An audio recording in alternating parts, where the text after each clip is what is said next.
Hello and welcome to BusyWorksBeats.com. Today we continue the BusyWorks Beats podcast right here on YouTube. And today I had a message come to me in the shower and it was really clear.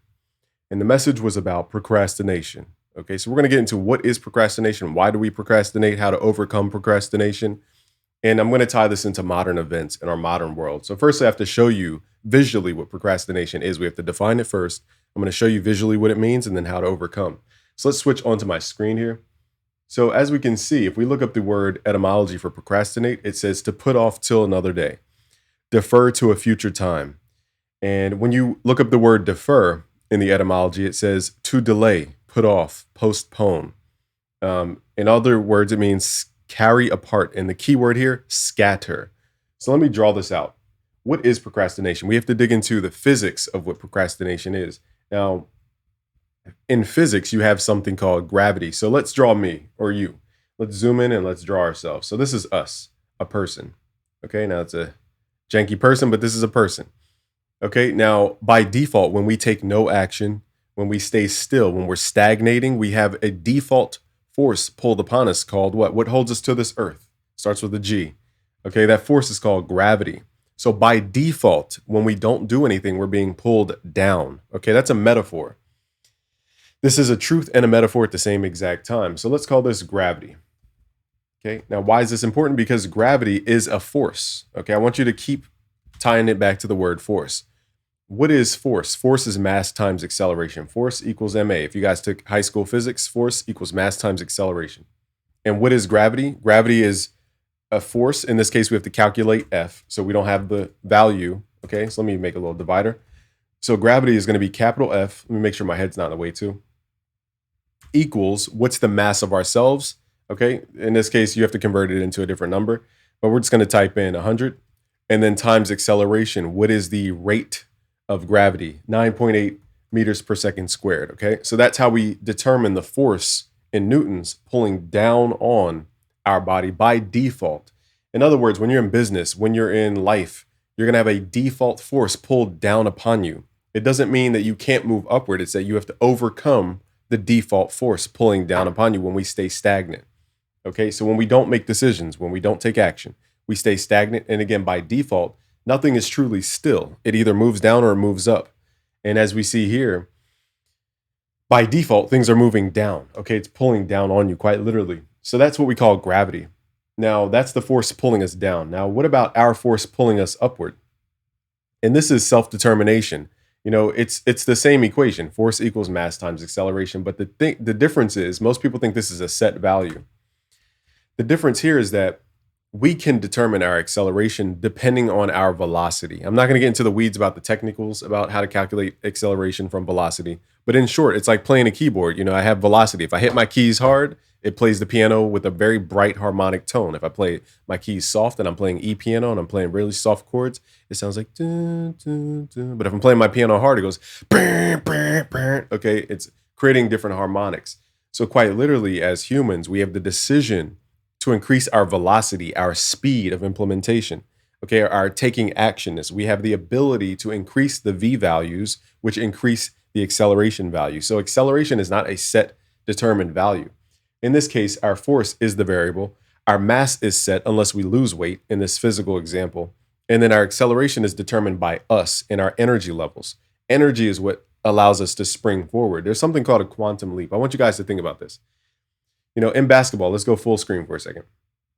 You know, in basketball, if you pass me the rock and I go to shoot it, okay, I usually bend my knees down and I do my elbow like this because I'm creating what's called capacity to leverage what's called potential energy, converting it into kinetic energy. And then that motion follows through, you know, from my neural pathways of shooting a basketball, making sure that I have the proper form. Okay, I follow through and I make the shot. Now, if you pass me the ball, I'm dribbling down the court like I'm LeBron, and then I go up for a dunk. What's the first thing I do? I don't just run down the court and just fly in the air like a spaceship. I run down the court and I bend my knees, because when you're bending your knees, it's like spreading a rubber, it's like pulling on a rubber band, and you're building up what's called potential energy. And also when you bend down, you're also increasing the range your legs can jump. So now you're increasing the range, which allows you to create even more force. Okay, it's called lowering your mass. Okay. center of mass. And then you go down, you bend down, and then you spring up into a dunk. The lesson here is that you have to bend down a little bit before you spring up into the next level. So in life, you're going to have things that pull you down a little bit. And there's a good book about this by George Leonard called Mastery. So whenever you're confused about your business, your life, just make sure you understand the movements of life, how it naturally works. Again, if I'm running down the court, somebody passes me the ball, I'm going up for a dunk, I don't just start flying in the air like E.T. I bend my knees down first, AKA I go backwards, perceived backwards. But what we're doing is stretching that rubber band, building capacity. So when I let that rubber band go, it's going to snap even harder. It's a difference. I wish I had a rubber band, but I don't. So if you pull a rubber band slightly tense and let it go, it doesn't do anything. It kind of flobbles its way back. When you really stretch the rubber band, as long as you don't stretch it more than it can actually be stretched in tension, then you let it go. And now that rubber band hits even harder. And what we call stress is the pulling of that metaphorical rubber band. But there is a point where if you pull the rubber band too much, if you stress too much, you can pop the rubber band. Okay, so what I'm telling you is this lesson in life ties into procrastination because most of us are afraid to go back a little bit in order to spring up our capacity. We want to stand firm, but you can't dunk just standing like this. You can't jump. You're just going to go up like an inch and that's it. Okay, so it's a mindset thing that we have to do so that we can increase what's called the acceleration factor here. So let's switch back onto this screen here. So I'm getting into deep science, not the deep levels, but deeper science than most people would go into because I want you to fully understand how to overcome procrastination. So firstly, again, our body has a force, okay? And that force is based on our mass times an acceleration. In this case, we determine the A value based on how much effort, how much drive we have, how much inspiration we have, how much even motivation that we have, okay, to jump into things, metaphorically speaking. So now we can increase the A value, so our force increases. So it's not a set value, okay? And that's the first thing I want you guys to understand is that your upwardness in this metaphorical example is not a set value. You can determine your acceleration moving up. That's a decision we make in the psychology of our mind. Okay, so what happens in life is procrastination comes, and let's make it a different color. Let's make procrastination red. So what happens in life, and there's a biblical story in the book of Job. There's a biblical story where quite literally the sons of God round around God in heaven, and one of the sons is actually Satan or the adversary or the accuser. Okay, so funny enough, the person that people think is always in hell is in heaven in this story. And so Satan goes up in front of God and God's, talking to the sons of God. And from what I remember in this story, Satan questions, and I believe God starts talking about Job and how he's a great person and a great loyal, relationship that he has with Job. And so the accuser or the devil in this case, Satan, the adversary, goes up to God and makes a deal with God. It says, God, are you sure Job's really loyal to you? Are you sure he's really all this? You're giving him high praise. Are you really sure? Because I think it's only because you're blessing him. In other words, it's like, I think he's only talking good about you because you pay him. It's similar to like when a CEO builds a business and then his whole company just is yes men because they don't want to lose their job. So they never give him proper feedback, never give him the reality of things. And that's how a lot of CEOs turn quirky is because they think that the reality is a certain way, but it's only because they are paying people to say yes. And that's actually to their detriment. And so anyway, in this story, God has, the sons of God in front of him metaphorically speaking, okay? And, Satan's one of those folks. And then Satan's like, you know what?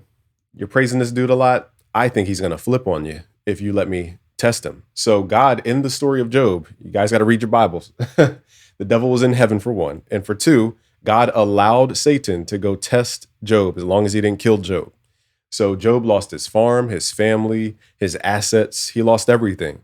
And he even got leprosy in the story, which is like the old time version of cancer, basically. And Job never cursed God. And the devil was tempting Job, like, you should really talk to God because God's hurting you. And he was trying to convince Job against God, basically, in the story. And so at the end of the story, Job never flips on God, basically, stays loyal. And then God's like, you know what, Job, you're a real one.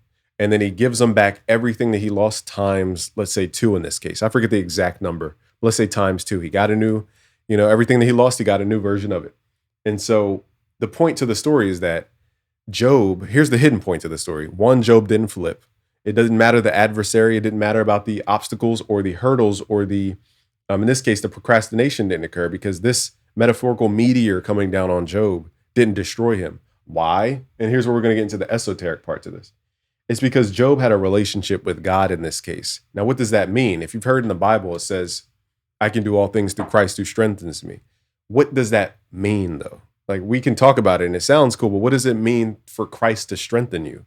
So let's go back to the physics of this all. Remember that this is not a determined value. Your upward force in this metaphor is not a determined value. Your mass is a determined value, but even that can change. So as we talk about the acceleration, okay, that is the value that can change. So how do we increase acceleration? Through velocity, which increases force. Now let's get into something a little more esoteric, which is I can do all things through Christ who strengthens me. This determines a relationship between Job and we'll say Christ or God in this case. I'll just say God, just to make it easy for everybody to understand. Okay. So let's say God's over here. And the phrase says, I can do all things through him who strengthens me. Whether you use the word Christ, God, it's just through someone who strengthens me. This third party thing that strengthens me. Now, how do you strengthen somebody outside of yourself? You have to have what's called a resonance. This is what I teach in my course called Music Theory Magic. I go into what it means to pass energy and use it in your music to get people to quite literally move. Okay, so what this means is if God can resonate with us, and what's resonation?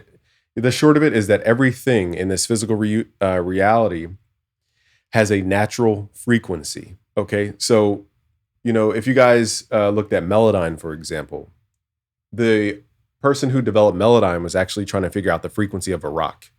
And Ray, correct me if I'm saying this story wrong, but he told me this story. And you might go, why is somebody trying to find the frequency of a rock? Like, what does that have to do with anything? It's because once you understand that everything in this physical reality has a natural frequency. So, for example, if you go in your car and you go through all the frequencies on your speaker, your car will start to shake at certain frequencies if it has a certain amplitude. And that's because the same way an acoustic guitar works is if I pluck a string, the string is not the thing amplifying the sound. I pluck a string on the acoustic guitar. That string vibrates and carries the vibration through what's called the soundboard, if I'm not mistaken on the proper name there, or the saddle. I'm mixing up all the terms now. The saddle onto the soundboard, and then the soundboard takes that frequency and it resonates and makes it louder. Okay, so what I'm saying is, it's the metaphorical story of when Jesus talks about the small mustard seed. Okay, the small mustard seed grew into a huge plant. It's because the seeds we plant, as far as our intention to move forward, resonate with other people, and that energy starts to multiply itself because now we have positive wave interference. And this is what happens with resonance. We have positive wave interference, which multiplies an intent, multiplies a force, multiplies that velocity. Okay, so what I'm getting into is the esoteric to explain that because of Job's relationship with God in this case, he can resonate with God to pass energy. Because when you resonate with someone or a story or a frequency, you have a natural frequency. Let's just say the natural frequency is 60 hertz, okay? We're just making up a number for this example. And let's say we're resonating with this other person who's emitting 60 hertz. We're going to have positive wave interference. This is why when you guys stack your bass with your kick, it clips. It's because when you stack a kick with the bass, you're stacking up the same exact frequency. That's called positive wave interference. And then it grows in amplitude, okay? It grows in the height of the waveform. The same thing here. We can grow our forced height, metaphorical height, by resonating with another being who could transfer energy through what's called resonance. Think of resonance like a bridge. It's an energy bridge. It's a bridge for energy. If I resonate with you on a certain story, if I resonate with you on certain frequencies, even in the music, I can pass energy from here to there through resonance. So when Job's relationship with God, in this case, the infinite energy being, okay, some would call this the mind or the subconscious mind or the Holy Spirit, whatever you want to call it. We're transferring and resonating with a certain frequency until we can pass energy. And that energy being passed ties into the increase of the force value here because that energy is going to pull you in the velocity moving upward. That is the secret. So let's go all the way back, to the basketball example. When you're running down the court and you bend your knees, for example, okay, you're stretching that metaphorical rubber band. But also when you're going down, you're building up what's called potential energy. Now, the potential energy is converted into kinetic energy when you spring back up into the jump. So what happens if I'm running down the basketball court. I bend down, okay? And then now I'm gathering more potential energy to blow me up into a rocket spaceship type of launch. That's what can happen when we resonate with, we'll call it this being called God in this case, this all energetic being that has all the sources of energy. Okay. And that's how he can increase his force multiplier to overcome this other force. Now, remember, this falling object also has a force, but the force is going downward. Okay. And this particular force equals mass times acceleration. Now, in this case, the acceleration is going to be 9.8 meters per second squared because it's falling based upon gravity. Okay. So what determines this F value? In this case, we're going to make up a number just to make this stuff really simple. And let's just say it's mass equals 50. Okay. And then let's say A equals 9.8 meters per second squared.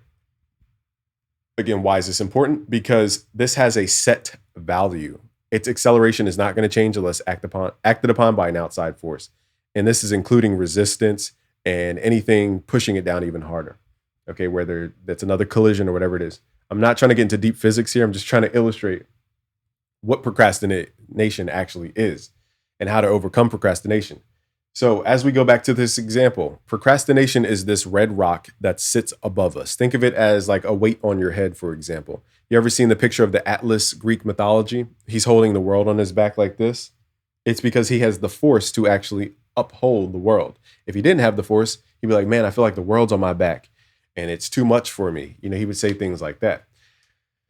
So procrastination is like this red counter intention. Okay. It's a counter force. Think of it that way.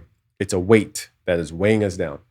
And procrastination is a decision to be made. That's basically what it is. What it is. Okay. So as we don't make a decision on this obstacle, we procrastinate. And what happens? This force, I'm not going to do the math here, but let's just say it has a mass of 50 and the acceleration is gravity, which is 9.8 meters per second squared. Now the force equals whatever that is times each other. I'm not going to do the math right now. It's going to waste time. But let's say our F value, okay, let's say our F value by nature, let's just say it's 50.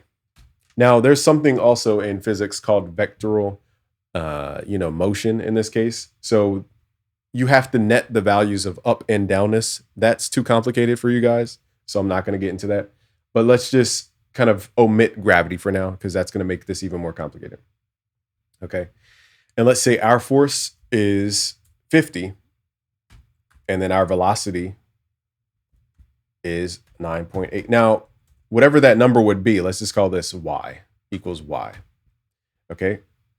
Now, most of us, when we don't act, our F equals y. And so it just evens out. It turns into a zero. We don't move. There's stagnation. There's no movement. And so we feel trapped because we're allowing a decision to be made, weigh us down, and we're not taking action on it. And so we feel stagnation because -1 + 1, this is -1. Okay, and this one's +1. -1 + 1 equals 0. We're evening out. There's a balance here. Now, once we determine that we can increase our F value beyond y, that's how we get forward upward motion.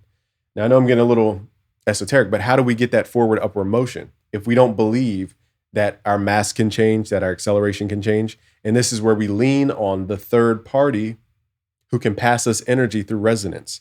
This is what prayer's for, talking to God. This is what the subconscious mind is doing under the hood, is technically pulling from the universal mind, which is like an infinite source of energy and concepts and different things and imaginations. So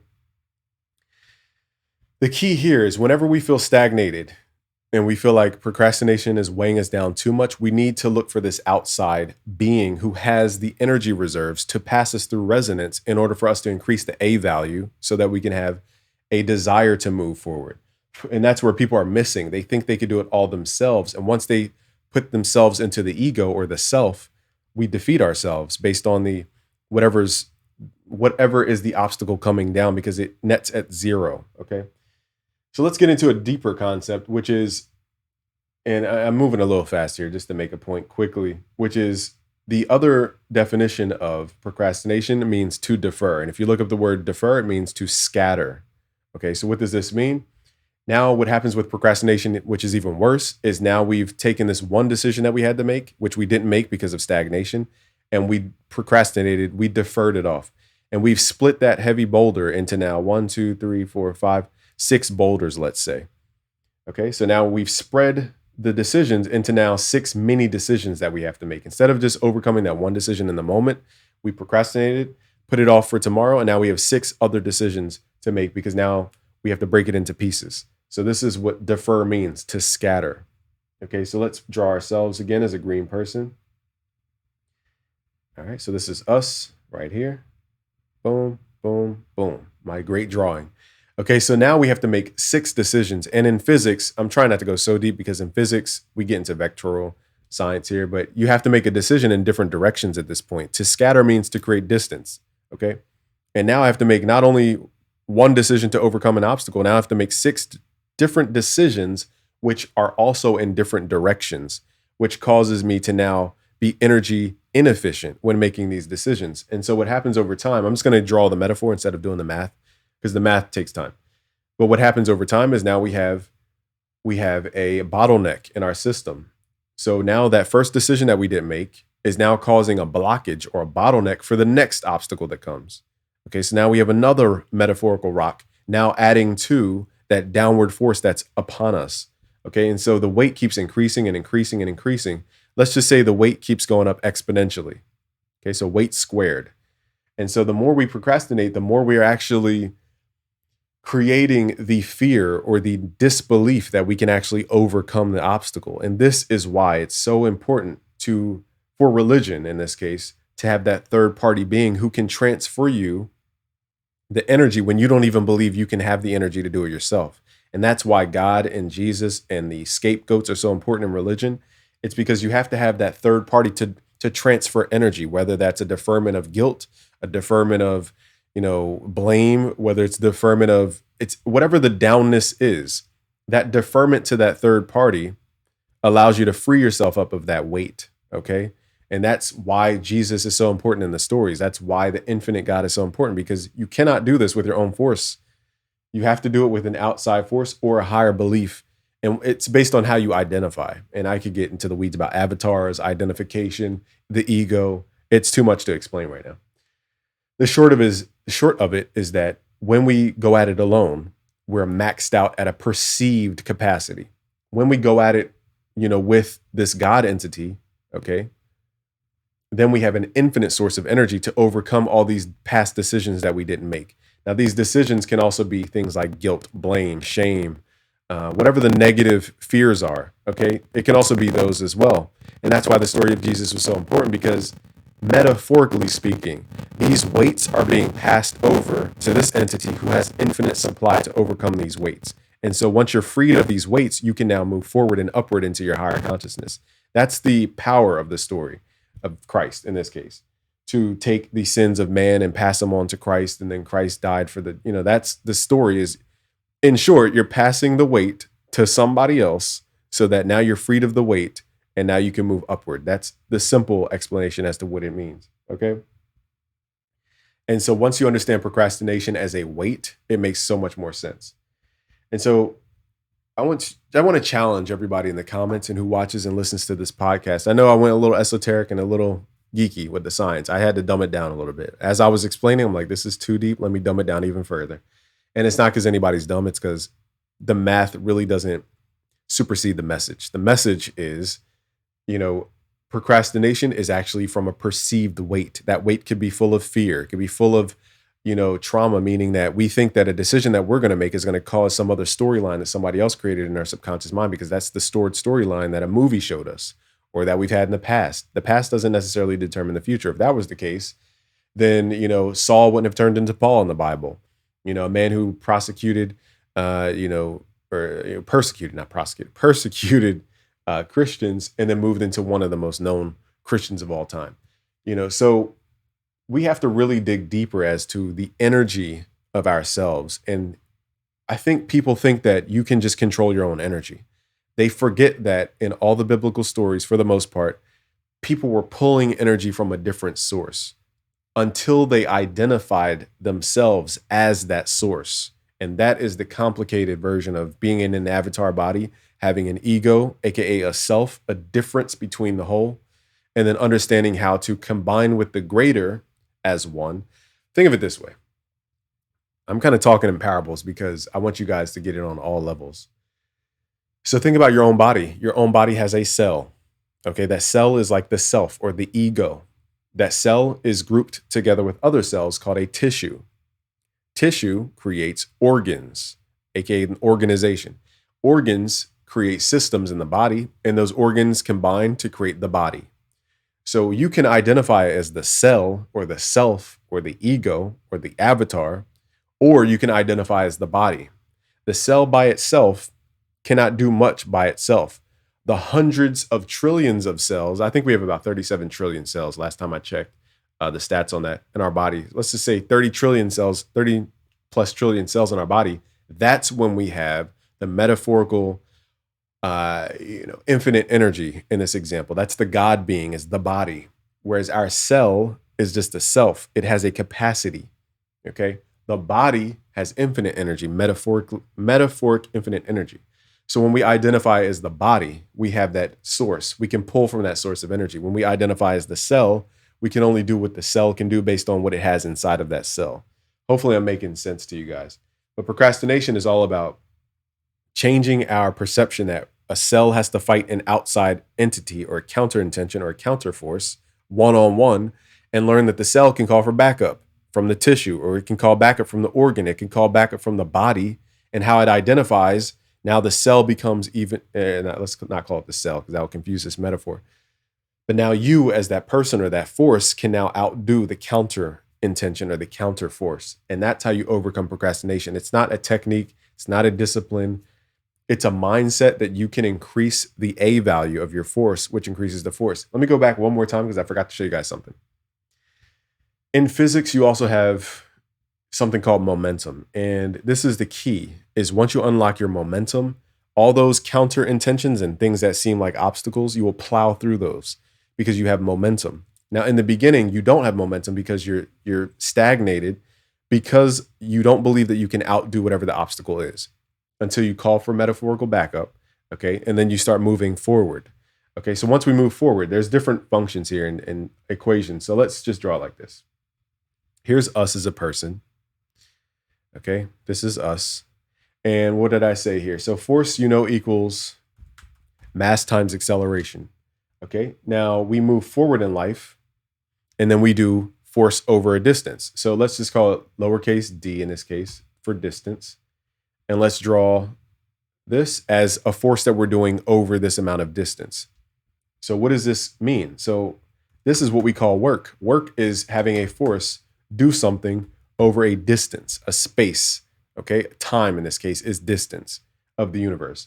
So you moving forward over time is the work you put in. Now, once you get into greater concepts like power, how do we increase the W? How do we keep increasing this momentum? We move into what's called power. So as a greater bracket, my curly bracket skills aren't the greatest. As a greater bracket, we're going to do power equals work over time. Okay, so what does it mean? In order to increase your power value, like they do in Dragon Ball Z, RP to the creator of Dragon Ball Z. What do you say? My power is over 9,000 or whatever the phrase is. Okay, you're increasing your power. You're moving upward and going upward in momentum. And so power is work over time. What is work? Work is force times distance. In order to increase power, you either lower the time it takes, okay, so that the W is greater in that case, or you increase the W to increase the power. So in other words, what you're doing in your business, you either have to do it faster. Let's just make this really simple. You either have to do whatever you're doing faster. This is why AI is so important. It's because it will let everybody do what they're doing faster, which increases what's called the power, which ties into what's called the GDP. You don't need to memorize all that. In short, we're going to be able to produce more, individually produce more, which is going to increase how fast we do it. And this is why companies like NVIDIA are so important. Like, look at the stock real quick. I know I'm kind of going off on a stock market tangent, but I want you guys to be interested in this because this is growth. This is the beginning of a whole new world, basically. NVIDIA. In short, they're creating chips that basically are going to power all the AI systems in the future. Okay, and they're creating chips that could do it at like light speed, speeds that you can't even fathom. Okay. Now, the problem is the only risk that we have with NVIDIA that was seen recently by an investor was that basically they're stacking up a bunch of chips. I'm going to make this super simplified, and I know I'm going to be generalizing. So let's say this is the NVIDIA chip. This thing makes your AI run and run very fast. I'm going to sell you 100 of these chips. You could put these chips into this rack unit, which is like how we put a compressor on our rack unit. You could have 100 of these chips stacked up in a rack, and then you could stack up 10 racks per column of racks, a rack of racks, racks on racks on racks. Okay, so you can have a rack of racks. Let me go big screen. I just realized I'm probably on the screen right now. Okay, so you can have this, your NVIDIA chip, stacked with other chips. And again, I'm simplifying just to make an example. Okay, with other chips, let's say it's 100 chips, and you could have 10 of those racks stacked up. So you have 1,000 chips basically on one column. And then imagine 100 columns per row in a building. So now you have hundreds of rows of these things. And that's what data centers are going to be in the future, because we're going to get into compute power and all that in the future as a currency. That's way too complicated for me to explain, so I'm not even going to try. But NVIDIA is going to be the main company, or one of the main companies behind driving that transition in our economy. And so getting in now is basically like seeing this before it turns into the next Google. And I'm not a financial advisor. I'm not giving financial advice. I'm just saying what we've seen in the last couple of years is insane. Okay. And showing you this is going back to the example that I want to say is, how do we do it faster? How do we increase our output, our production? How do we do it faster? How do we increase power in this case, which is to either lower time or to increase the workforce? And this is why NVIDIA is so important, because NVIDIA is allowing us to do it faster, in short. Now, going back, we also forgot about something called robotics. So robotics are going to be putting together cars in the future. Robotics are going to be doing household. It probably won't come to the homes for a while, okay? But let's say robotics in the industrial energy or industries are going to be doing all the physical labor at warehouses, so that it lowers the liability of insurance claims from people getting hurt at the job and all this type of stuff that employers can benefit from by hiring a robot. That will happen because of not only NVIDIA, but this will run the AI systems to power all these different robotics. And so that robotic element is going to make the workforce increase, because now instead of waiting for John Doe to go to school, waiting for John Doe to become strong enough, waiting for John Doe to get the right training, I can just buy a robot that's programmed to do a function and hire that robot per hour, or buy it straight out, whatever they do in the future. I can rent a robot for, let's say, $10 an hour to do everything that John was doing in the warehouse without the risk of him getting hurt, without the risk of him filing a lawsuit, without the risk of, all the things that come with paying a human to do this work. And this is why I brought up an article months ago by the WEF, the World Economic Forum, who basically runs the world. They said by 2025, AI will transform so many jobs. Basically, they think we're going to lose 87 million jobs. We're going to gain 92 million jobs. Now, that's up for you to believe it or not, but that's what they claim. And you can go on their website to look that up. So my point in saying this is that robotics are going to be the new workforce. And that's how you increase the power in the system. Okay, so we have to ask ourselves, how are we increasing our power? How are we leveraging AI to move faster? How are we going to leverage a greater workforce? Are we going to hire more people? Are we going to hire more knowledge workers? Are we going to hire more robots in this case? I know I went kind of into the AI world, but I wanted to show you guys why NVIDIA stock is so important. Like it's insane growth. Like if you look at 3 month, it's at the 3 month, it's at a high right now. And if you go back even a month, what's today? The 23rd, go back a month and we're still at a high. So it shows you this trend is going upward.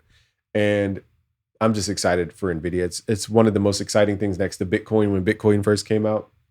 And I want to encourage you guys to look into investing for yourself. Like the fact that a bank can give you 0.47% on your money that you give them, and they're giving you back 0.47%. Meanwhile, NVIDIA just went up 2% in a day. Okay, in one day it went up 2%. That's 5 times the growth in one day. One day had 5 times the growth. If you just would have bought on Robinhood, which is super easy to do and super fun to do, if you just would have went on Robinhood and bought a couple shares of NVIDIA, your same amount of money would have literally grown 5 times in one day on Robinhood. It just shows how backwards we're thinking. I'm going into tangents, but that downward force in that case, the gravity that's pulling your money down in this case is called inflation. Think of it like fire. It's burning your money quite literally. And Your job is to outdo that gravity. Okay. And so that's going into different concepts. So there's one last concept I want to talk about, and that's the Reddit IPO. I just want to talk about this because it's current news. But if you guys didn't know, I think Robinhood offered this. I forget which platform, but let's just say it was Robinhood. I can't remember the exact platform that offered this, but you could have bought into Reddit. Now, you guys use Reddit almost every day, some of y'all.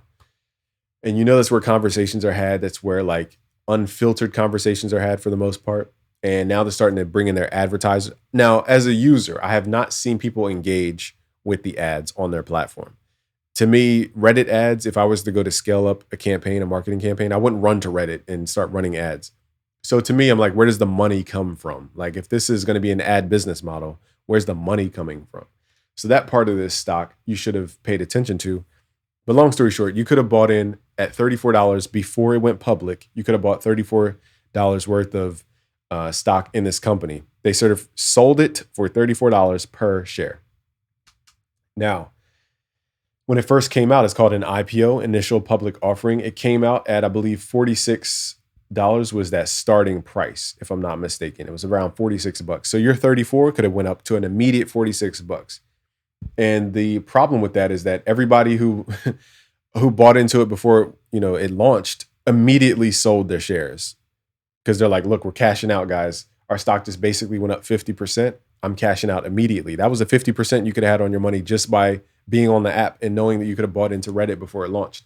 Now, again, the long term of Reddit is interesting because I haven't seen where their ad platform has brought in my attention as a marketer, and I market. Okay. And I pay attention where people are, and I'm not running to Reddit to run ads. So this is going to be interesting. I think it's more of a long play because I'm getting into different weeds here, but in short, what I think about Reddit is that you have two main ad platforms, Google, Facebook. Everything else is kind of like, if it has hyper growth, I'll try it. I'm not going to put all my money into it type of thing. Like TikTok ads, I didn't dump a bunch of money into TikTok. I was just trying to see if it had hyper growth. But Facebook and Google are going to be the centers of advertising when it comes to online advertising. Now, Reddit is like fifth in the line as far as like where I would even decide to advertise after Twitter. Okay, so that says a lot because I would not post on Twitter an ad. I'd done it and it was horrendous as far as the results. So what I'm telling you guys is, from a marketer standpoint, as a business owner, somebody who actually gives this company money to run my ads, it goes Google, Facebook, or Meta. Okay. Then it goes maybe TikTok, depending on what's going to happen to TikTok soon, the TikTok ban potential. Then Twitter, then Reddit.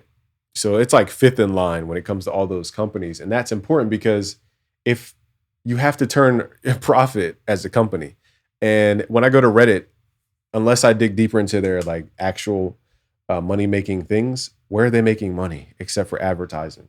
So that's why I'm a little concerned about this stock price, in that I'm not seeing a plan for them gaining advertisers anytime soon, especially when the culture, like myself, an average business owner, is not even remotely thinking about Reddit to run ads. So I'm confused where they're trying to get this ad money from, if that's their business model. Maybe they'll change it. I don't know. Because now that we have all these AI models coming out, which allow the world to work faster, remember when, if you guys remember, Reddit put up that, like, they put all their data behind a wall so that AI couldn't train on their data?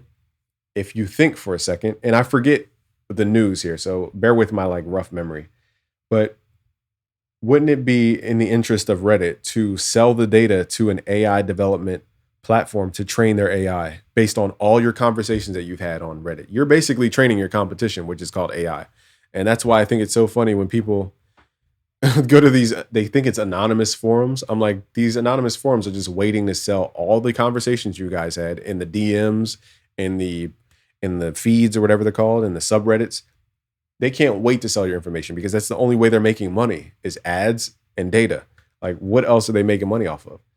And so I think, this is just me, I don't know if this is true. I'm going to have to fact check. I'm going to have to do my research. But roughly speaking, if I were Reddit, I would go, I have millions of users. They talk about the most cutting edge stuff. This is a way to train your data sets as AI to be ahead of the market. So that's valuable to an AI company that needs to train their AI models. And that's why I think Reddit will be interesting in this AI race, because it actually has something of value. not necessarily the ad revenue right now, but it has of value those conversations that has nowhere else. The Reddit conversations beat out Facebook groups conversations. The Reddit conversations beat out YouTube comments conversations. The Reddit conversations are only second to Discord. So the next company, if it even gets to this point, I don't even know if they're able to have an IPO. But if we ever hear about Discord potentially going to launch to the public, that is going to be next to Reddit as one of the most important cultural factors in the AI world of training an AI model to stay current on the culture's pulse. That's why I think it's important. Right now, it's just looking like a meme stock. But I don't want people to overlook this as far as those AI conversations. So that's just my 2 cents on that, coming from the actual culture.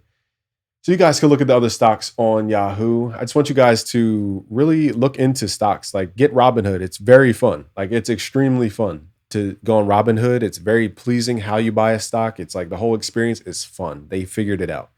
And if you're into crypto, go to CoinMarketCap. It's going to give you all the movement of the crypto.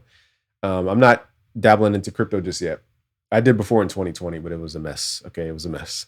But if you go to Yahoo Finance, it's basically like CoinMarketCap, but for stocks. So if you guys are used to that what do you call it? That user interface. Let me switch screens real quick. Let me go to CoinMarketCap just to show you what I'm talking about. So this is for crypto. It just makes it fun to look at crypto and look at the price of crypto. So if you guys go to CoinMarketCap, it looks just like this. It tells you the top Bitcoin, how much the market cap is, $1 trillion in Bitcoin right now.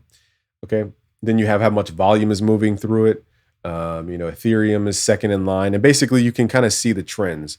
Like, when Bitcoin moves, everything else moves. That's basically what you'll find out. And you'll find out once you get into ERC20 tokens and like the science of it all, you'll find out that a lot of these are just junk coins, just not really backed by anything. But the speculation is what makes it go up and down. And that's what helps people gain money with these different cryptos, is because it can move 30% in a day sometimes, or in a week, let's say. So I don't want to give you guys financial advice. My goal is just showing you guys, to overcome procrastination, you have to tap into that outside force. Okay, the outside force is going to be able to resonate with you to give you the energy that you need to then express a higher force, or a higher acceleration in this case. Okay, so you could take on whatever the obstacle is, the counter intention, and get it out of the way and mush through it. Now, what also happens with procrastination, and here's my last point, is that procrastination comes, and most people try to dodge procrastination. So if they see an obstacle falling on their metaphorical head, they try to move their intent diagonally to get out of the way of the weight. But the problem is, now you're off of your intention. Okay, where you started to move, it has now been distracted by this obstacle.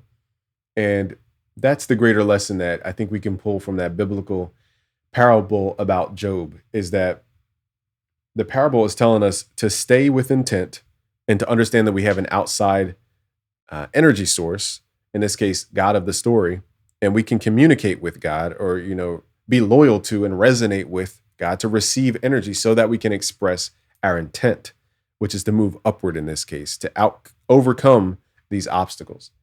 I went really esoteric and really geeky, and also went very dumbed down. So hopefully you guys can see what I'm seeing. Across the board, I want to thank you guys. This is a live podcast. I need some water because my throat is super dry right now. I want to thank you. Just subscribe if you're new, like the video, and I'll see you guys at busyworksbeats.com. Peace.